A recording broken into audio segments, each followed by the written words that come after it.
말씀은 룻기 이 4장 1절에서 22절까지 말씀입니다. 4장 전체의 말씀입니다. 룻기 4장 1절에서 22절까지 말씀입니다. 4장 전체를 제가 한 절, 여러분이 한 절, 좀 길지만 교독해서 읽겠습니다.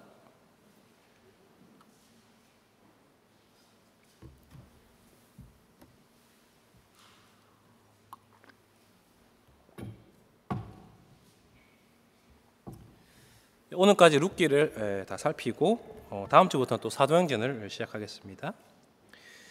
룻기 4장 1절에서 22절까지 말씀을 제가 한 절, 여러분이 한 절 교독하겠습니다. 보아스가 성문으로 올라가서 거기에 앉아 있더니 마침 보아스가 말하던 기업 물을 자가 지나가는지라. 보아스가 그에게 이르되 아무개여 이리로 와서 앉으라 하니 그가 와서 앉으매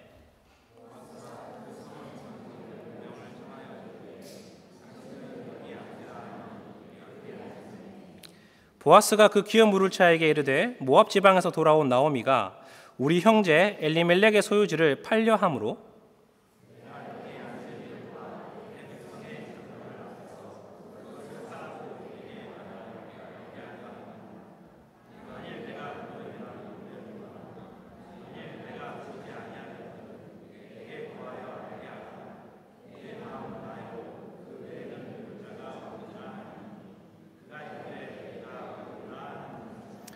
보아스가 이르되 네가 나오미의 손에서 그 밭을 사는 날에 곧 죽은 자의 아내 모압 여인 룻에게서 사서 그 죽은 자의 기업을 그의 이름으로 세워야 할지니라 하니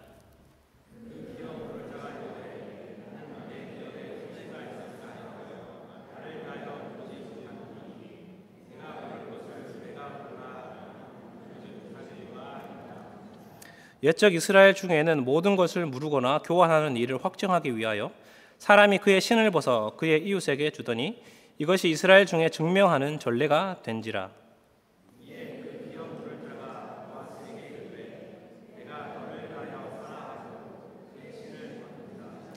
보아스가 장로들과 모든 백성에게 이르되 내가 엘리멜렉과 기럨과 말론에게 있던 모든 것을 나오미의 손에서 산 일에 너희가 오늘 증인이 되었고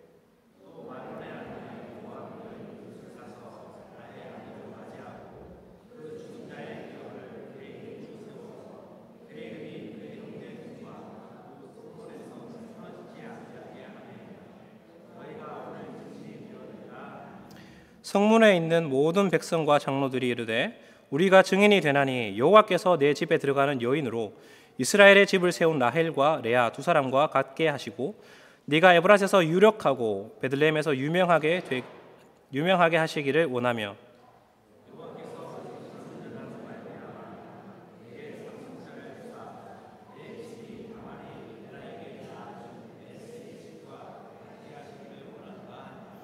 이에 보아스가 룻을 맞이하여 아내로 삼고 그에게 들어갔더니 여호와께서 그에게 임신하게 하심으로 그가 아들을 낳은지라.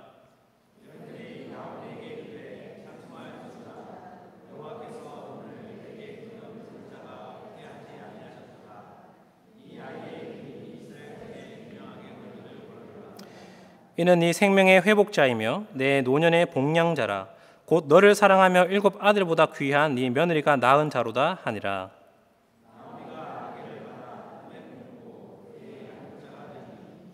그의 이웃 여인들이 그에게 이름을 지어주되 나오미에게 아들이 낳았다 하여 그의 이름을 오벳이라 하였는데 그는 다윗의 아버지인 이새의 아버지였더라.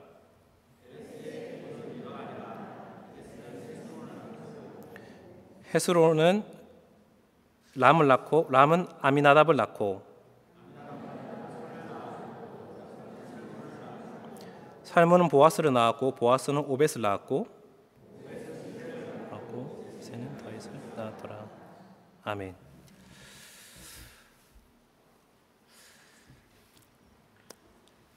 성도 여러분들 영화나 드라마 혹은 소설을 좋아하시나요?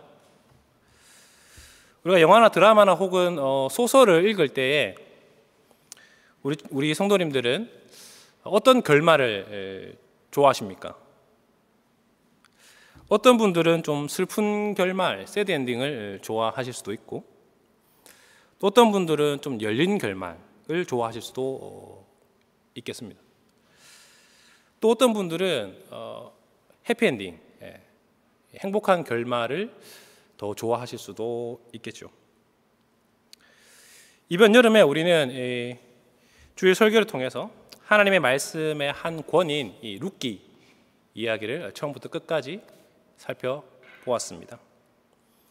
오늘은 우리가 읽은 이 룻기의 결말을 한번 살펴보고자 합니다.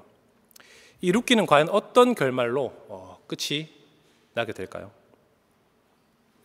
본격적으로 이 룻기의 결말을 살펴보기에 앞서서 우리가 좀 지난 이야기를 좀 살펴보겠습니다.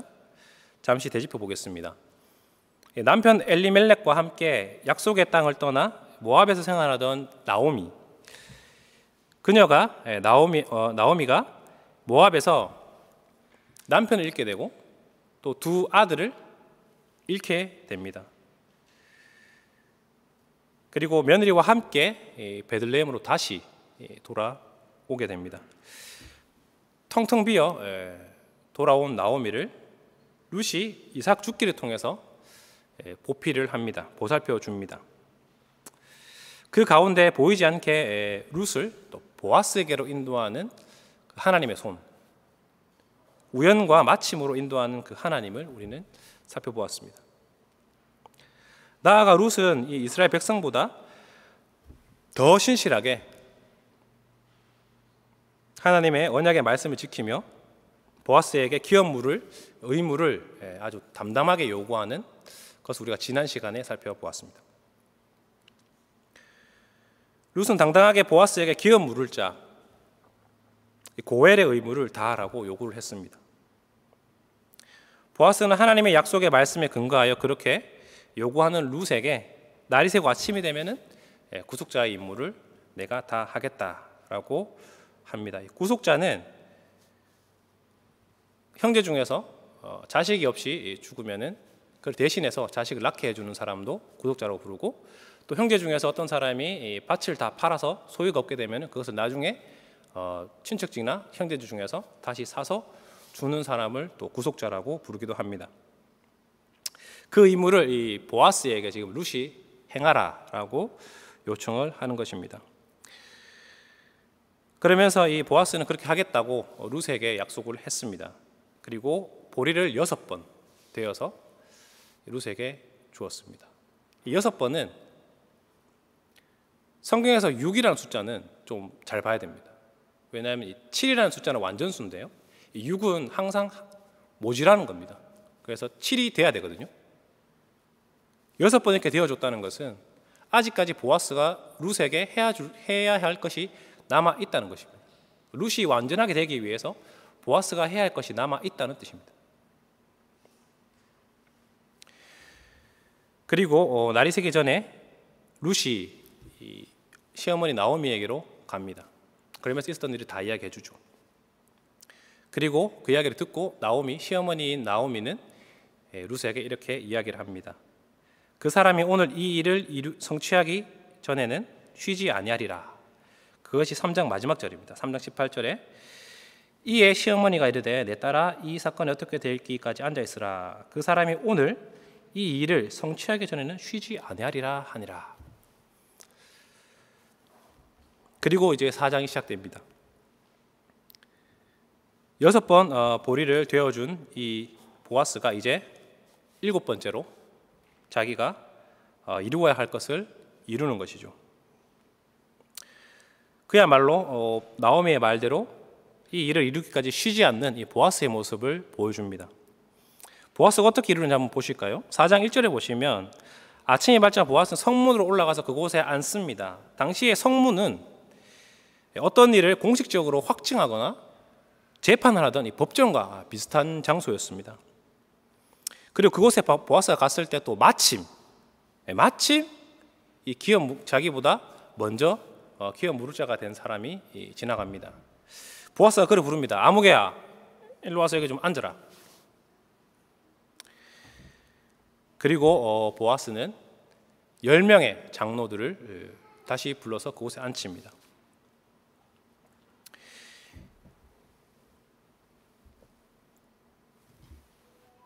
분명히 보아스는 그 사람의 이름을 불렀을 것입니다. 그런데 오늘 말씀에서는 그 이름을 밝히지 않습니다. 아무개야, 아무개 이렇게 되어 있습니다.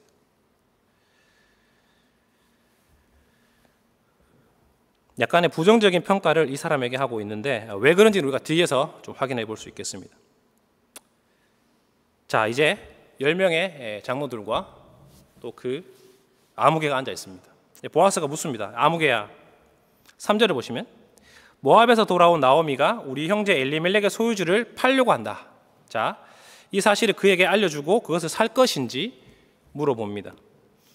장로들 앞에서 공식적으로 약속을 받으려고 하는 것이죠. 공식적으로 확증을 받으려고 하는 것입니다. 그런데 만약에 네가 물으기를 싫다면 자신이 물으겠다 이렇게 이야기를 합니다. 처음에는 이 아무개 씨가 그렇게 하겠다 이렇게 이야기를 합니다. 하지만 보아스가 이 나오미의 밭을 사는 그날에 죽은 자의 아내인 모압 여인 이 룻과 결혼도 하여서 죽은 자의 기업을 그 죽은 사람의 이름으로 세워야 할 것이다. 이렇게 이제 더 말했을 때 이 기업 물을 자는 다시 자기의 말을 고칩니다. 이 말은 무슨 말이냐면은 나오미에게서 이 기업 물을 자가 그 기업을 샀을 때 자기의 소유가 되지 않고 룻과 결혼해서 낳은 그 아들의 소유가 되기 때문에 자기의 기업에 손해가 될 걸로 예상을 했던 것입니다.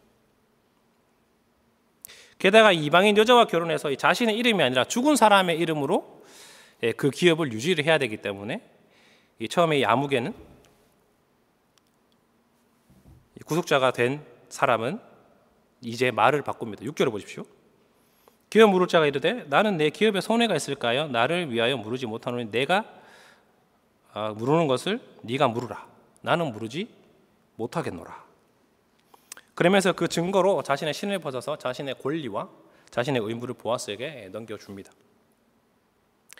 이제 보아스가 유일한 기업 물을 자, 구속자가 되었습니다. 보아스는 성문에 앉은 장로들과 그 옆에서 재판을 구경하던 사람들에게 선언을 합니다. 9절과 10절을 보시면 내가 엘리멜렉과 기럐과 말론 다 죽은 사람들이죠. 그에게 있던 모든 것을 나오미의 손에서 산 일에 너희가 오늘 증인이다. 또 말론의 아내 모압 여인 룻을 사서, 여기서 산다는 건 돈 주고 산다는 얘기가 아니라 결혼을 한단 말입니다. 사서 나의 아내로 맞이하고 그 죽은 자의 기업을 그의 이름으로 세워 그 이름이 그의 형제 중에 그곳 성문에서 끊어지지 아니하게 하매 너희가 오늘 증인이 되었다. 아무개와 달리 이 보아스는 자신의 기업의 손해를 감수하고 나오미에게 속한 모든 것을 자기가 물으겠다, 모든 손해를 배상하겠다 이렇게 이야기를 합니다. 여기서는 대신 산다는 말이 결국에는 구속한다라는 말입니다. 대신 사주는 거죠. 여기서 이 모든 것은 나오미에게 속한 그 밭뿐만 아니라 만약에 엘리멜렉이나 말론이나 기럐에게 어떤 빚이 있으면 그 모든 빚도 다 갚아주는 것을 다 포함합니다. 그리고 룻을 맞이하여 죽은 사람의 이름으로 기업을 이어간다고 합니다. 아무개는 자신의 이 경제적인 손실을 생각하여서 기름 물을 자로서의 의무를 이행하지 않았습니다. 그는 철저히 이 경제 논리에 사로잡혀 있는 사람입니다. 그러나 이 보아스를 보십시오. 보아스는 나오미의 밭을 사서 경제적인 손실을 감수했을 뿐만 아니라 룻을 아내로 맞이함으로써 이 죽은 자의 가문을 다시 일으켜 세워 주었습니다. 이것은 좀 더 근본적으로 이 나오미와 이 룻의 문제를 해결하는 것이었습니다. 지난번에 우리가 살펴보았듯이 나오미가 텅 비어 돌아왔다고 했습니다. 근데 뭐가 텅 비었다 그랬죠? 돈인가요? 양식인가요?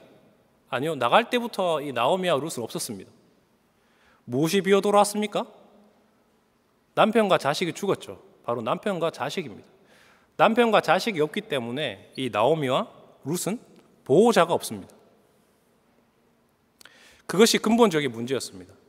보아스는 바로 그것을 해결해 주는 것입니다. 보아스 자신에게는 사실은 그렇게 유익이 될 일이 아니죠. 자기 돈을 들여서 밭도 사줘야 되고 빚도 갚아줘야 되고 룻과 결혼해서 자식도 낳아서 다른 사람의 이름의 그 족보에다가 올려줘야 됩니다. 우리 상식으로는 참 이해할 수 없는 행동이죠. 왜 그렇게 했을까요, 보아스가? 그는 언약에 신실한 자기 때문입니다. 룻을 사랑하는 사람이기 때문입니다.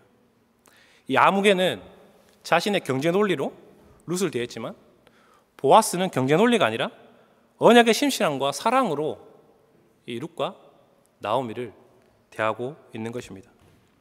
이것은 진정한 사랑의 실천이었습니다. 보아스는 이 사랑과 인애로 죽은 자들을 대했고 또 그 뒤에 남겨진 두 과부를 살폈던 것입니다.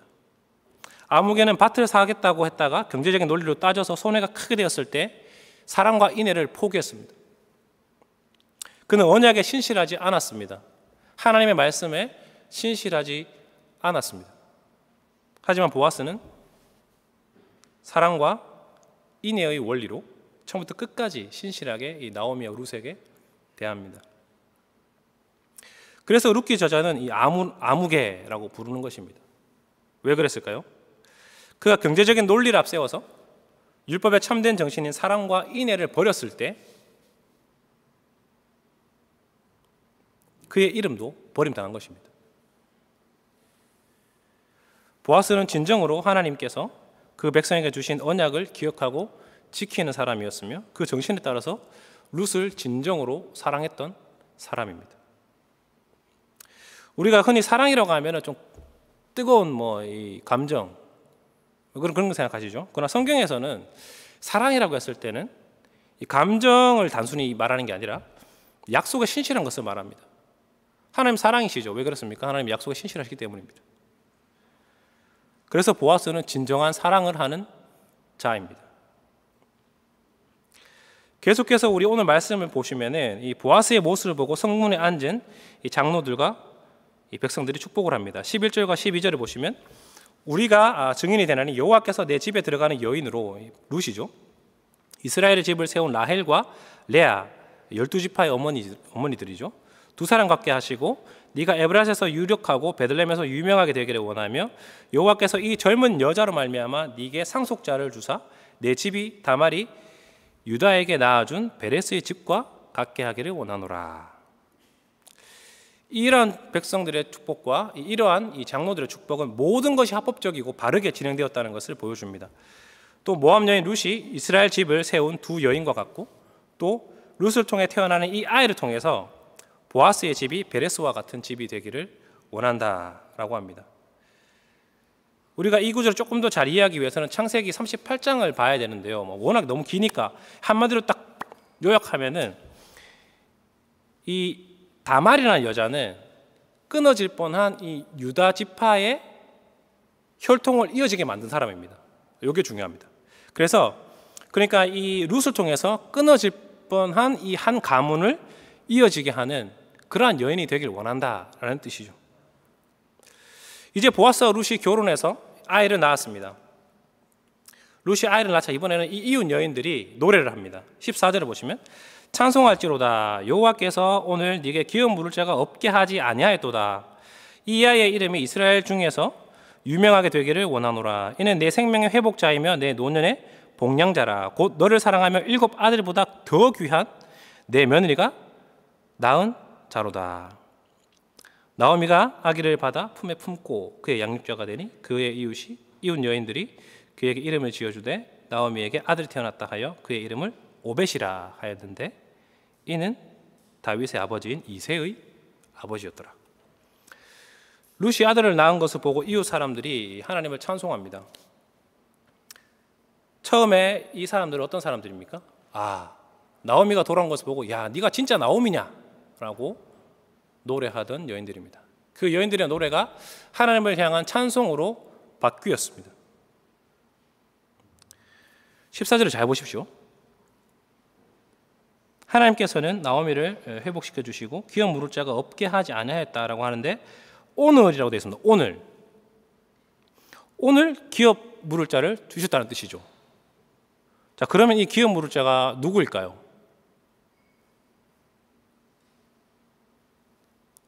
보았습니까? 아닙니다. 본문을 자세히 보시면 바로 룻이 낳은 아들이 나오미의 구속자입니다. 룻이 낳은 그 아들이 바로 나오미의 기업 물을 자, 구속자, 잃은 것을 되찾아주는 사람이 될 것이다 라는 것을 말하고 있습니다. 왜냐하면 보아스는 오늘만 있었던 구속자가 아니죠. 벌써 결혼해가지고 아기 낳으려면 10개월 있어야 됩니다. 오늘 생긴 사람이 아니죠. 오늘 생긴 사람은 누굽니까? 아기입니다. 아기. 태어난 아기죠. 이 아기가 이스라엘 가운데 유명하게 되고 나오미의 생명의 회복자가 되고 노년의 복량자가 될 것이라고 합니다. 나오미를 향한 그 룻의 사랑, 나오미를 향한 룻의 신실함을 통해서 하나님은 나오미를 회복시키십니다. 그 아들의 이름은 오벳인데요. 이 오벳이라는 이름은 사실 종이라는 말에서 나왔습니다. 섬기는 자. 이제 나오미는 모든 것이 회복되었습니다. 텅 비어서 돌아온 이 나오미에게 지금 그 품에 누가 있습니까? 아기가 있습니다. 근데 그 아기는 그냥 아기가 아니죠. 나오미에게 잃었던 생명을 되찾아주는 회복자입니다. 아기지만 구속자이죠. 나오미의 근본적인 결핍이 룻과 보아스를 통해서 또 오벳을 통해서 채워집니다. 이 오벳은 그 유명한 다윗 왕의 할아버지입니다. 이어지는 족보가 그것을 강조합니다. 여기다가 왜 족보를 넣어놨을까요? 시어머니 나오미를 향한 이 룻의 사랑과 보아스를 향한 사랑, 언약의 신실함을 통해서 하나님께서 이 나오미를 다윗의 조상으로 삼으셔서 이 룻은 이방인의 여인이지만 어두운 사사 시대를 끝을 내고 하나님이 세운 왕이 다스리는 새로운 시대를 열 것이라는 상징이기 때문입니다. 나오미의 회복은 한 여인의 회복뿐만 아니라 곧 이스라엘 백성 전체의 회복을 미리 보여주는 상징이었습니다. 결국 이 룻기의 결말, 하나님을 떠나 모든 것을 잃고 텅 비어 돌아온 두 과부가 하나님께로 돌아왔을 때에 하나님께서 그들의 근본적인 결핍을 채우시며 다시 회복시켜 주심으로 이야기가 끝이 납니다. 그 가운데 끊어질 뻔한 그 가문을 다시 일으켜 세워주시고 보아스와 룻의 사랑을 통해서 어둡고 침울한 그 사사시대의 불순종의 시대를 끝내 참된 왕 다윗이 온다는 것을 보여주므로 한 집안뿐만 아니라 한 여인뿐만 아니라 이스라엘 전체를 회복시켜 주시는 그 하나님을 우리에게 보여줍니다. 그래서 이 룻기는 이렇게 남녀 간의 사랑, 며느리와 시어머니 간의 사랑을 통해서 보여주는 하나님의 사랑을 우리에게 보여주는 책입니다. 그리고 그 이야기는 나오미와 룻의 그 비움이 진정한 하나님의 사랑으로 채워지는 해피엔딩으로 끝이 납니다. 자, 우리가 여기서 그냥 멈춘다면 우리는 그저 룻기 한번 읽었다, 좋은 이야기다, 단지 그냥 한 편의 드라마나 한 편의 소설로 이 룻기를 이해할 수 있습니다. 하지만 우리는 이 룻기가 하나님의 말씀인 것을 기억해야 합니다. 그래서 우리는 이 룻기를 통해서 이 진정한 사랑의 이야기를 통해서 우리에게 주시는 하나님의 메시지를 보아야 합니다. 그것이 무엇입니까? 바로 이 보아스의 모습에서 우리를 향한 하나님과 예수님의 그 진정한 사랑의 이야기의 해피엔딩을 볼 수 있다는 것입니다. 우리 예수님께서는 우리를 경제적인 논리가 아니라 그분의 신실한 사랑과 인애, 헤세드로 우리를 대해주시는 분이시라는 것을 우리는 볼 수가 있습니다. 보아스와 룻의 사랑은 예수님께서 당신의 신부인 교회, 저와 여러분을 사랑하시는 진정한 사랑에 대한 예고편에 불과합니다. 본편은 저와 여러분을 향한 하나님의 사랑입니다. 그 사랑의 이야기, 우리 하나님은 아무개로 불리는 거짓 구속자와 구속해 주기로 했다가 손해가 될까봐 구속을 포기하는 그런 불성실한 분이 아니죠. 경제적인 원리가 아니라 사랑과 인애로 하나님의 약속을 신실하게 지키는 분이십니다. 그 진정한 사랑으로 우리를 대해주시는 분이 바로 우리 하나님이십니다. 예수님은 당신에게 손해가 되더라도 우리를 향한 그 큰 사랑과 인애 때문에 우리를 향한 약속을 반드시 지키는 신실한 분이십니다. 하나님께서 실제로 저와 여러분을 위해서 막대한 손해를 보셨습니다. 바로 당신의 아들 예수 그리스도를 우리를 위해서 보내주신 것이죠. 이것은 경제 논리로는 도저히 설명이 불가능한 것입니다. 예수님은 그렇게 보내시는 아버지 하나님께 우리를 향한 사랑 때문에 순종하셨습니다. 예수님은 저와 여러분을 향한 신실한 사랑 때문에 자신의 목숨을 내어 놓으셨습니다. 그분은 그래서 참된 구속자이십니다. 그분은 우리의 영혼에 진정한 필요한 것이 무엇인지 아시고 그것을 공급하시며 그것을 채우시는 우리의 참된 구속자이십니다. 그래서 룻기는 단순히 이 두 남녀의 사랑 이야기 혹은 이 며느리와 시어머니의 그런 사랑 이야기가 아닙니다. 저와 여러분을 향한 우리 주 예수 그리스도의 사랑 이야기입니다. 나아가 이 룻기의 사랑 이야기는 보아스의 이 룻에 대한 사랑만 보여주는 것이 아니라 나오미를 향한 하나님의 사랑과 신실하심을 보여주죠. 하나님께서는 나오미를 잊지 않으셨습니다. 룻의 아들 오벳을 통해서 아기를 통해서 그녀를 채우셨습니다.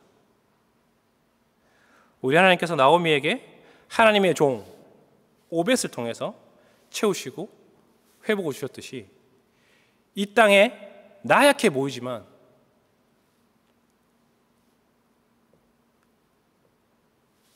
아기로 오신 참된 왕 예수 그리스도를 통해서 우리의 생명을 되찾아 주시고 우리에게 영원한 유산을 주십니다.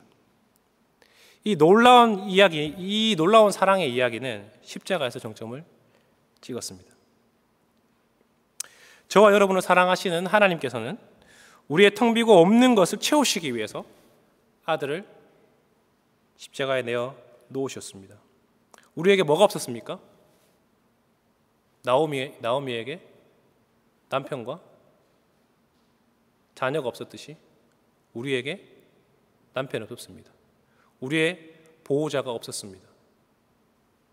그러나 우리 주 예수 그리스도께서는 우리의 남편이 되어주셔서 교회의 남편이 되어주셔서 우리의 보호자가 친히 되어주셨습니다.